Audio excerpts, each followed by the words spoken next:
Okay, magandang umaga po sa ating lahat. At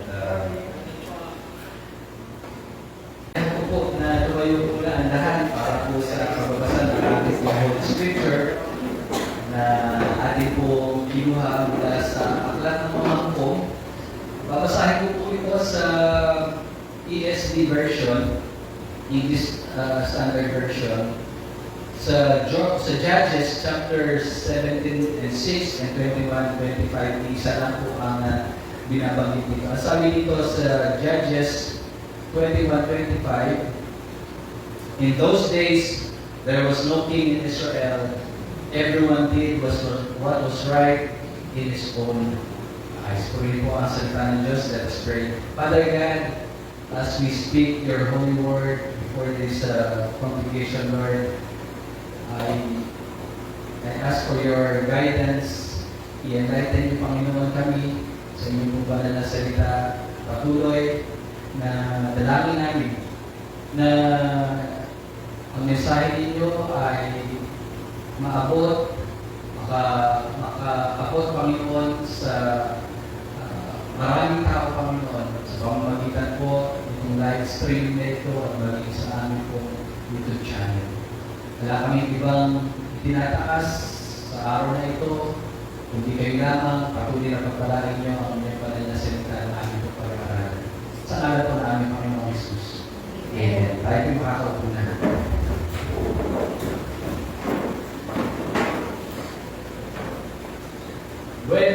When wrong is right and right is wrong. Okay. Nasubukan niyo na po ba na gawing mali ang isang tama? O ang tama ay gawing mali? Merong maiksing kwento akong nabasa tungkol po sa dalawang lalaki na sakay ng isang bangka. Ang kwento nito ay nilalarawan po ng pagkakaroon ng isang sariling desisyon at isipan na hindi na ayon sa lahat o hindi hindi tama. Sabi ng lalaki sa isang lalaki, bakit mo ilalagay ng butas ang bangka na sinasakyan natin? Sumagot ang lalaki kausap at sinabi, ano paki mo? Kung gusto kong gawin ito, bakit ba pinakikilaman mo ako? Buhay ko ito. At sinusunod ko lamang ang nais ng puso ko. Marami na tayo mga taong na-enkwentro na katulad dito. Marami na rin mga pangyayari na nasaksihan tayo na katulad dito. Ang sinasabi ko ay yung mga taong hindi marunong tumanggap ng ibang opinion, mga taong walang ibang pinaniniwalaan kundi ang kanyang sarili. Hindi po madali na makasama o makatrabaho ang tulad ng taong ganito. Sasakit ang iyong ulo at tiyak, magugulo ang buhay mo. Mahirap kasama ang mga taong may sariling mundo sapagkat natitiyak ko na magkakaproblema kayo alalunan. Ang alam ko ng hukom ay maraming ganitong kwento. Mga kwento na isinasantabi po ang katotohanan, isinasantabi ang katuwiran, at isinasantabi ang kabanalan ng Diyos. Mga kwentong ang mali ay ginagawang tama at ang tama ay ginagawang mali. Ang aklat ng mga hukom ay naglalaman po ng madilim na kasaysayan ng bansang Israel. Matapos po na sila po ay ilipat, pangunahan ni Joshua tungo sa lupang pangako. Matapos na maranasan nilang kasaganahan, ang katagumpayan, at matapos na maranasan nila ang katapatan ng Diyos sa kanila, ang bansang Israel, matapos po na si Joshua ay mamatay, ay nagsimulang magkaroon po ng struggle sa kanila pong pagiging faithful o tapat sa Panginoon. Nagkaroon sila ng isang mabilis na pagbulusok o decline ng kanilang spiritual condition. At sa loob po ng 400 years na higit, ang Israel ay bigong tumayo sa ekspektasyon ng Diyos sa kanila. Ang Israel ay hindi po napanindigan, hindi natayuan ang inaasahan ng Diyos sa kanila bilang bayan ng makapangyarihan Diyos. Sa loob ng mahabang panahon, ang bayang Israel ay wala pong naging pag-usad pagdating po sa kanilang spiritual na paglakad. Sa halip ay lumubha at lumala pa po ang kanila pong kalalagayang spiritual, kabaligtaran ng inaasahan ng Panginoon sa kanila. Ang bayang Israel noong panahon po ng hukom ay paulit-ulit na nag-commit ng kasalanan. 7 times they committed sins against the Lord. At ito pong mga kasalanan na ito, mga kapatid, ay hindi po ordinaryo, hindi simple kasalanan. Ito'y mabibigat na kasalanan sa paningin ng Diyos. At ito mga kasalanan na ito ay nasa tatlong kategorya po. Nag-commit sila, una ng idolatry, ikalawa ng immorality, at ikatlo ay yung intermarriage na ipinagbabawal ng Diyos sa kanila. Ang mga ito ay mga serious offenses sa harapan ng Diyos. Sa totoo lang mga kapatid, napakalaking hamon para sa mga preachers ang Book of Judges. Malaking hamon na ito po ay ituro sa kadahilanan.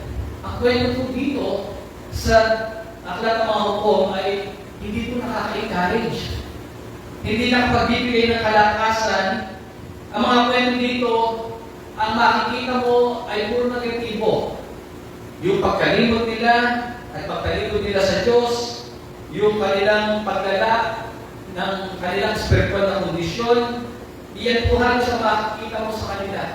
Ang kanilang pamumuhay, ang paglakad nila sa kanilang spiritual na kalalagayan ay paurong. Wala kang makikita dito na maaaring maging encouragement. At bihirang-bihira po dito na nababanggit ang pangalan ng Diyos. Gayun pa man, naniniwala ako na ang aklat ng hukom ay kailangang ipangaral. Naniniwala ako na ang mensahe nito ay dapat marinig, especially sa ating panahon at sa ating henerasyon. Kung ating po titimbangin kasi ang panahon ng mga Israelita noon, during the era of the Judges, ay halos walang ipinagkaiba sa panahon po o sa henerasyon natin ngayon. Kung titignan natin, hindi malayo ang mga nangyayari noon sa nangyayari ngayon. Ang mga ginagawa ng tao noon ay ginagawa pa rin ng mga tao hanggang ngayon. Laganap at lantaran po ang ginagawa ng mga tao na pagsamba sa mga Diyos-Diyosan, hindi lamang sa isang partikular na lugar o bayan, kundi sa buong mundo. Idolatry po yun. Gayun din naman ang immoralidad. Laganap at hindi na halos pinapansin niya ng karamihan ang mga acts of immorality. Makikita natin, mapapansin natin, pag nasa lansangan ka, iba't ibang immorality ang makikita mo. Ayoko na pong isa-isahin pa. Alam niyo na siguro ang aking ibig sabihin. At hindi lamang yun, ang korupsyon. Ang korupsyon sa pamahalaan at sa anumang samahan ay tila ba maliit na issue na lamang. Pinag-uusapan pero hindi sinusolusyonan. Yung pagnanakaw o pagsisinungaling ay para bang hindi na pinapansin. Hindi na masyado pinagtutuunan ng pansin. At ito pa po ang isang masakit at mabigat na problema. Yung kasagraduhan o yung pagiging yung sacred ng kasal, halos hindi na po inirespeto. Marami, wala na pong pakialam. Pagdating po sa kasagraduhan ng kasal na kung saan ang Diyos ang nag-institute, ang nagtatag. Kumbaga, ang sinasabi ko po, sa panahon natin ngayon at maging sa panahon nila noon, ang mali ay nagiging tama at ang tama ay nagiging mali. Ang mali ay nagiging tama kapag ginagawa ng marami. Ang kwento po ng pagbagsak ng moralidad, pagbagsak ng spiritual ng Israel, ay nagsimula po sa simpleng hindi lamang pagsunod. Sa simpleng disobedience, ang bayang Israel ay bumagsak. Sa kanyang pagpapabaya at hindi pagbibigay po ng pansin sa mga bagay na mali, hanggang sa ito ay mahirap nang tanggalin o baguhin. Ang mga ganitong pangyayari ay dapat na nagsisilbing babala o paalaala, unang-una sa bawat isang individual, sa pamahalaan, at maging sa iglesia.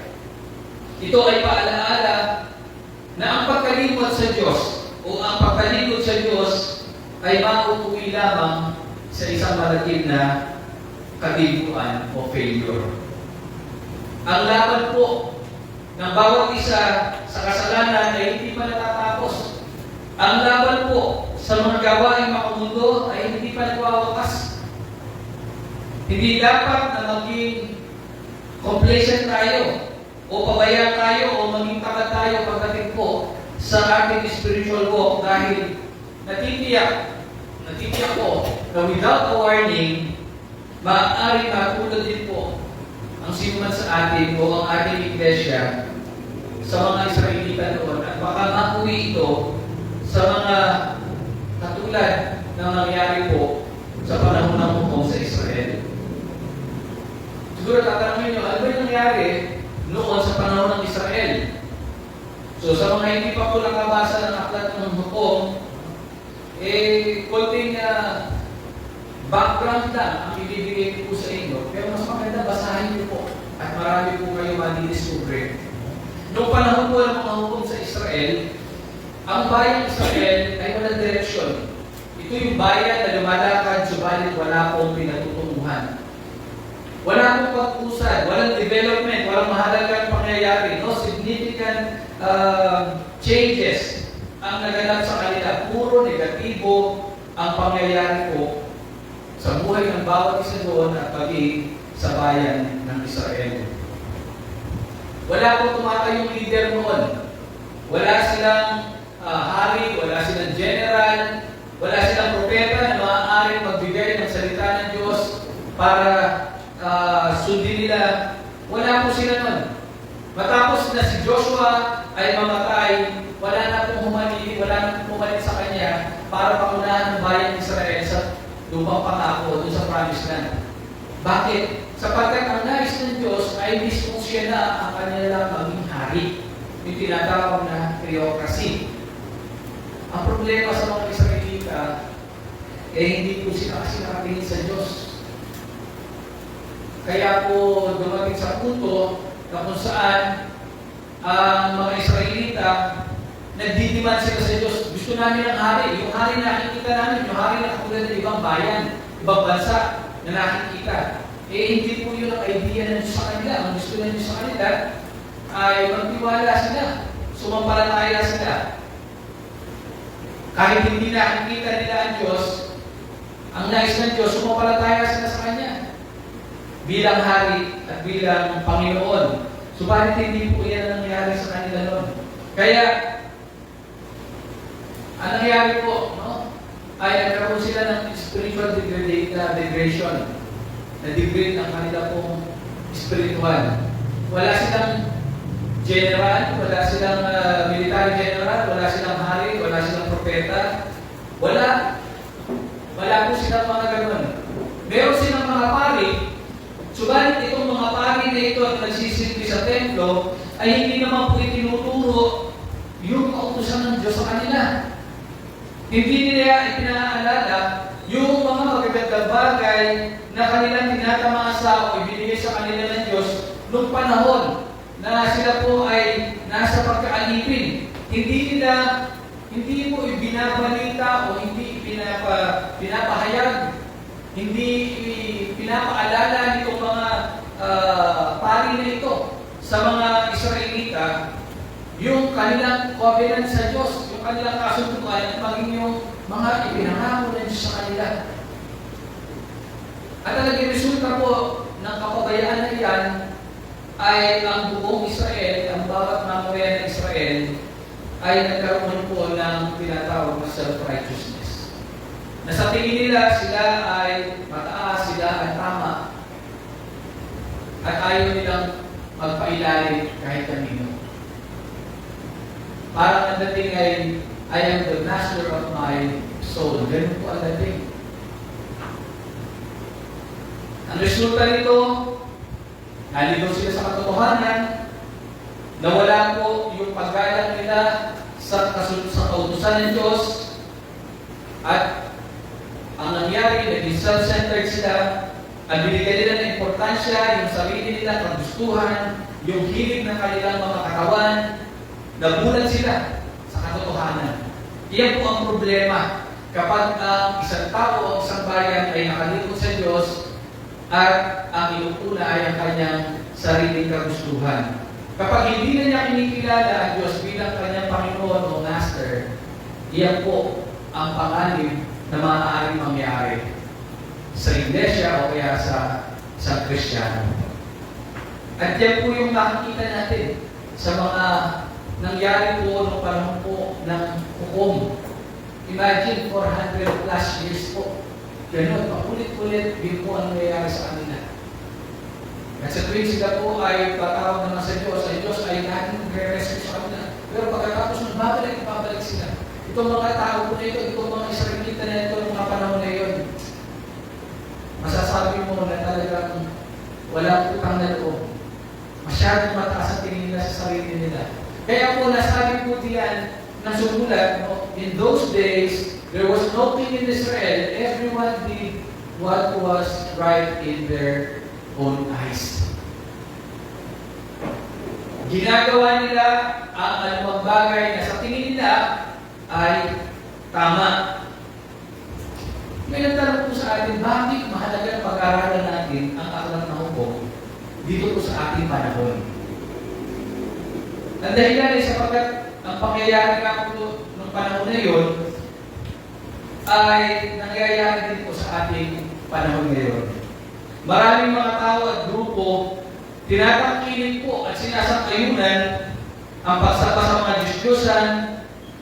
Maraming mga tao, mapamatanda, mapabata, lulog na po sa iba't ibang imoralidad, sa bisyo, sa pagnanakaw, sa korupsyon. Marami po. Ang katotohanan ay binabalik o kaya naman ay binabaluktot. At marami din ang illegal na gawain ay itinuturing ng legal. Paano nga ba ang mali ay nagiging tama? Paano? Ay paano ang tama ay nagiging mali sa mata ng tao? Kailan ang mali ay tama? At kailan ang tama ay mali?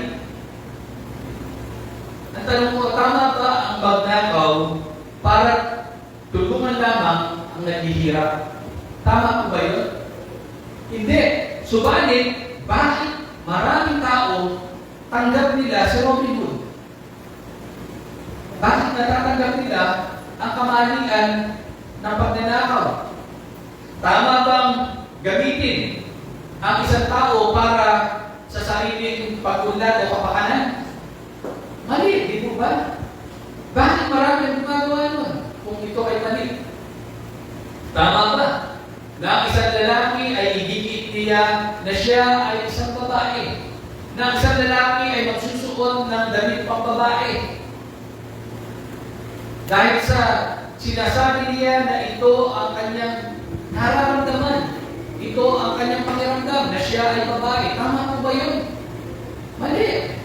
Subalit, bakit marami ang gumagawa noon at hindi pinapansin ng ibang tao? Paano natatanggap ng marami ang mga maling gawain at ipinagpapalagay na ito ay tama? Kapag hindi mo sinuway ang isang maling gawain, sinasabi mo na para na rin itong tama. Ano po sa palagay ninyo? Kapag ang isang tao ay tingin niya lahat ng ginagawa niya ay tama, kahit mali, Ito ba ay tama? Ito'y mali. Pero, bakit maraming gumagawa ng bagay nito? Kaya, when is wrong right and right is wrong. Ang aklat ng hukom ay naglalayo po na ipaalala sa atin na natili tayo na ang bawat isa ay magpasakop sa katotohanan at sa kautusan ng Panginoon. Ang aklat ng hukom ay nagbibigay sa atin ng babala o paalaala. Whether ikaw ay reader o ikaw ay isang Christians, ipinaalala nito na ikaw ay walang magagawa kapag ikaw ay hiwalay o malayo sa Diyos. Bukod dito, ito rin ay nagpapakita na maaaring ang ganitong pag-uugali ay magdulot ng pagkapatak-patak ng isang bansa o ng isang samahan. Kung wala isa man ang nais magpasakop sa kautusan o sumunod sa kautusan, sumunod sa tama, maaaring malugmok ang isang tao o ang isang samahan sa pagsamba sa Diyos-Diyusan at sa sarili at sa maraming mga iba. Kaya, ang tanong sa atin, ano ang aral na maaari natin mapulot sa mga pangyayari sa aklat ng hukom? What lessons can we learn from the book of Judges? Mayroon po dalawang aral na maaari natin makuha mula po sa mga pangyayari sa mga naganap during the era of the Judges in Israel. Ang una ay ito. What is right in your eyes may not be right with God. Di po ba? Ang tama sa iyong mata o sa iyong paningin ay maaaring hindi tama sa paningin ng Diyos. Gaano mo kaganda ang iyong motibo para gawin na isang bagay, hindi ito katwiran para sabihin na ikaw ay tama o ito ay tama. Kung ito ay hindi na ayon sa katuwiran at kalooban ng Diyos, hindi excuse na ang paningin ng isang tao na sa kanyang tingin ay maganda at mabuti, hindi ito dahilan o excuse para ang isang bagay o isang aksyon ay pagpatuloy. Halimbawa, yung tungkol po kay Hari Saul at kay Samuel. Alam niyo ba yung kwento nung paghahandog po ni King Saul nung panahon po na kanyang pong panunungkulan? Sa tingin po ni Hari Saul, ayos lang na maghandog siya sa Diyos.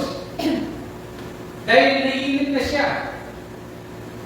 Hindi pa dumarating si Propeta Samuel, gusto na niya maghandog, naiinit na siya.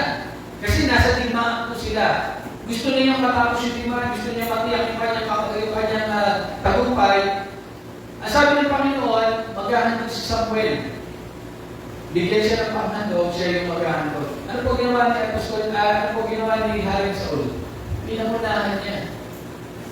Ginawa niya sa halip na ang gumagawa ng paghahandog ay ang Propeta Samuel, siya po ang naghandog.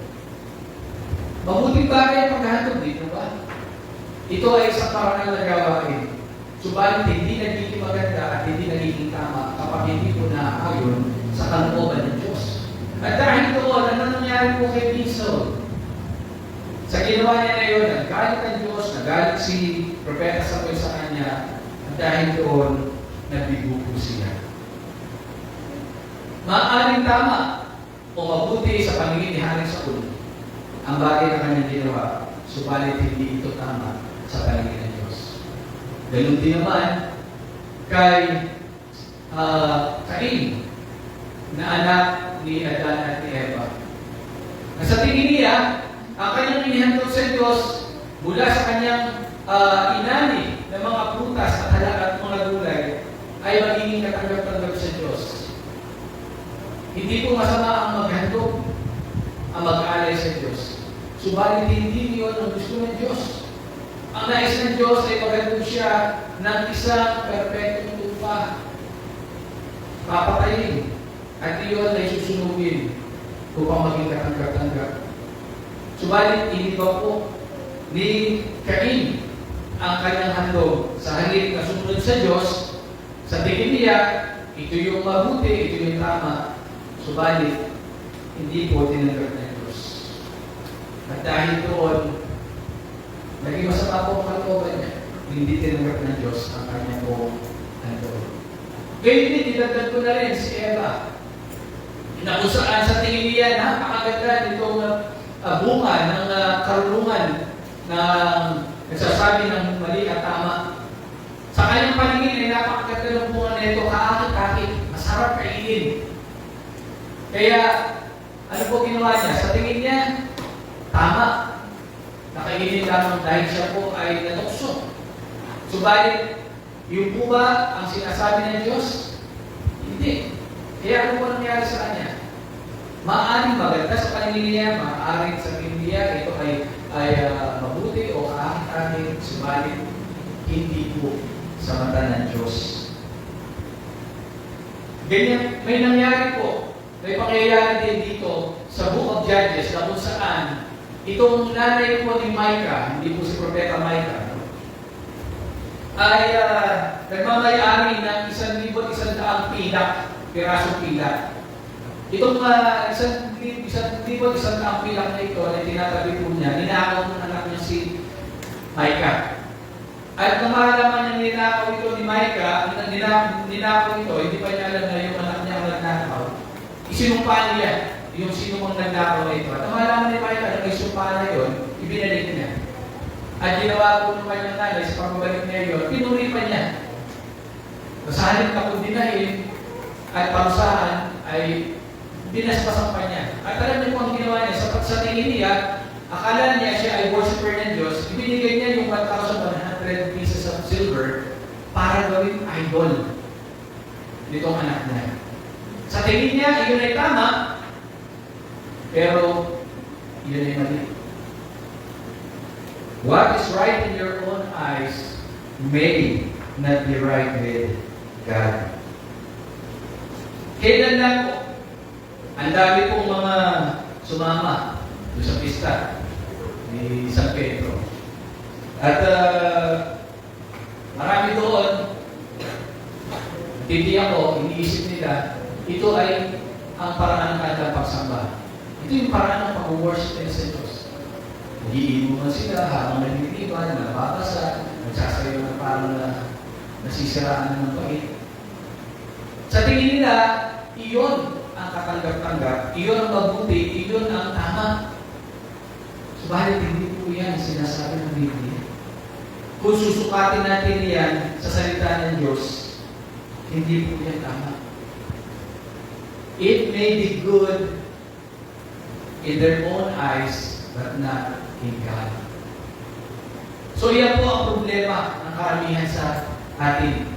Sa panahon natin ngayon, sa palagay nila, ito ay tama, ito ay mabuti, gagawin ko ito. Walang pagsisiyasa, gagawin niya yun. Kaya po, ang nangyari sa panahon ng mga hukom noon sa Israel, sila po ay nalugmok sa kasalanan. Nahulog sila sa idolatry, sa immorality, at pumasok sila sa mga intermarriages. Pagbabasahin niyo yung Book of Judges, magugulat kayo dyan.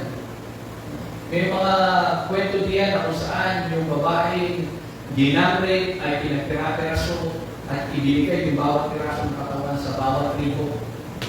At yan mababasa nyo rin na kung saan dahil sa sobrang na po taas ng immorality at wala na pong direksyon, wala na silang sinusunod, diyan mo makikita na kung saan sila mismo magkakalahi na uubusan. Dumating sa punto na kung saan itong tribo ng Benjamin ay halos mawala na po sa kanilang tribo dahil pinagpapatay sila ng kapwa ng Israel dahil sa galit. Bakit gano'n? Kasi tumandito na sila sa Diyos, pinalimutan na nila ang Diyos. Sa tingin nila, lahat ng ginagawa nila ay tama, pero mali. So, ang unang lesson na maaari natin kung matutunan dito, ay what is right in your eyes may not be right with God. At yung ikalawa po, no? Para maiwasan natin itong mga pangyayari, we need to follow God and not our eyes. Sumunod tayo sa Diyos, hindi ang ating mga mata. Nasabi po sa Psalm 119, verse 9, how can a young man keep his way pure? Yan po yung tanong, paano mapananatili ng isang binata o ng isang tao na ang kanyang mga gawin ay malinis? O sabihin na natin katanggap-tanggap. Sabi doon, by guarding it according to your word.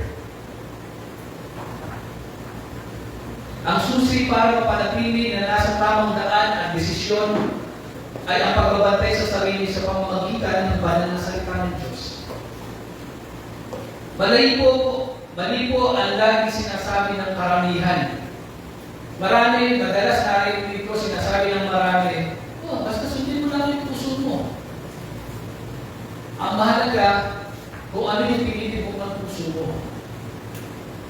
Mga kapatid, kapahama po ang kahilingan ng taong sumusunod sa kanyang puso lamang at hindi sa salita ng Diyos. Sapagkat sinasabi sa Jeremiah 17, verse 9, the heart is deceitful above all things and desperately sick. Who can understand it? Ganyan po kagrabe ang puso ng tao. Kaya pag sinunod mo, ano yung puso mo, yung tinitupog na ng puso mo at hindi mo sinasada, hindi mo ito sinusukat sa salita ng Diyos, mapapahamak. Yan po ang nangyari sa Israel noon. Subalit po, kapag ang sinunod mo ay ang salita ng Diyos at hindi ang mundo, if you follow the Word and not the world, hindi mo po gagawin ang bagay na sa tingin mo ay tama at may iwasan mo ng mga na ikaw ay magdesisyon agad-agad. Hindi ka mahas na gawin yung bagay na sa tingin mo ay tama. Hindi ka magiging padalos-dalos. Kapag ang sinusunod mo ay ang salita at hindi ang iyong mata. Ang nangyari po sa Israel, sinunod nila ang kanilang mga sarili. Sinunod nila ang kanilang mga paningin at tinalikuran nila ang salita ng Diyos. Kasi doon po sa mga neighboring countries nila, nakikita nila, ba't ang lalaki ng kanilang mga Diyos-Diyosan doon, ba't tayo wala? Ganun gawin natin. Akala nila tama yun. Bakit yung mga taga-Kanaan doon, bakit ganun sila? Okay lang sa kanila yung mag-commit ng sex sa labas ng marriage. Bakit gano'n? Dahil po sa katitingin nila, nakatitingin sa iba, at hindi sila nakatingin sa Diyos, ay naiba na po ang kanilang direksyon. Nagkaroon sila ng problema. Kaya nga po, itong mga Israelita na ito noon, kinalimutan nila ang Diyos, kinalimutan nila ang Diyos, inalis nila ang mata nila sa Diyos, inabanto na nila. Yung mga turong iniwan sa kanila, inihagilin sa kanila ni Moses. At sa halip ay niyakap nila yung kultura at paniniwala nitong mga katabing bayan po nila tulad nga po ng Land of Canaan. At meron din mga pangyayari sa unang hari na kung saan nababasa natin na may isang hari na ang kanyang pinakinggan ay hindi yung salita ng mga nakatatanda na mayroong kaalaman pagdating sa salita ng Diyos, kundi ang pinakinggan niya ay yung mga payo nitong mga kababataan niya. Ang hari na ito ay si Rehoboam, na kung saan ay siya yung manili sa kanya, ang pakikiusap sa kanya ng mga taong bayan, ang maaari mo mapagaanin yung binigay na kabigatan sa amin ng iyong ama. Noong panahon na siya ay naghahari. Sabi niya, sige, mag-aaral ako. Hihingi ako ng payo at bumalik kayo after 3 days. So, binigyan po siya ng payo. Maganda yung payo sa kanya ng mga kakandaan. Subalit, hindi pa po niya yung payo, second opinion siya. mas nagustuhan niya sa palagay niya, mas okay kung sa nasabi ng mga kababata. Yung posibilidad niya. Kaya ano nangyari? Ang consequences po noon, nagkaroon ng division sa Israel. Nagkaroon ng kaguluhan, nagkaroon ng pagkawatak-watak, nagkaroon ng rebellion. Mga kapatid, bago po natin gawin ang isang bagay na kahit sa tingin natin ito ay tama, kinakailangan ng masinsinang pagsisiyasat muna sa salita ng ating Panginoon at gayon sa Espiritu. Kung nais natin na hindi maranasan ang mabuting ibinungan ng pagtalikod at pag-abandona sa Panginoon, kailangan po ay maging maingat tayo. Huwag tayo padaya sa ating pong mga nakikita. Sapagkat hindi lahat ay hayag po sa ating pong mga mata. Ang ating pong henerasyon, marami ang gumagawa ng mga bagay na nakabase po sa kanilang damdamin at nakabase kung ano ang kanilang nakikita. Marami ang mali ay ginagawa na tama. Basta ito ay nagsuswap o ito ay sumaayon sa kanilang panlasa o gusto. Wala silang pake at wala makakapigil. Katulad ng lalaki sa bangka na hindi niya tinatanggap ang suhestyon ng lalaki o yung tanong ng lalaki na hindi siya nababagabag sa inquiry ng lalaki. Bakit mo binubutas yung sinasakyan natin bangka? Ang nasagot niya, wala kang pakialam. Ang gusto ko ito ang tinitibok ng puso. Marami po sa generation natin ngayon, ang tingin nila, sila lang ang tama. Sila lang ang dapat pakinggan. Marami ang sa kanila ay umaayon. At kapag hindi ka sumang-ayon, ikaw ay ituturing ng mali. Bagamat ikaw ay tama. Kung kayo po ay madalas nanonood ng mga balita, nakakalungkot.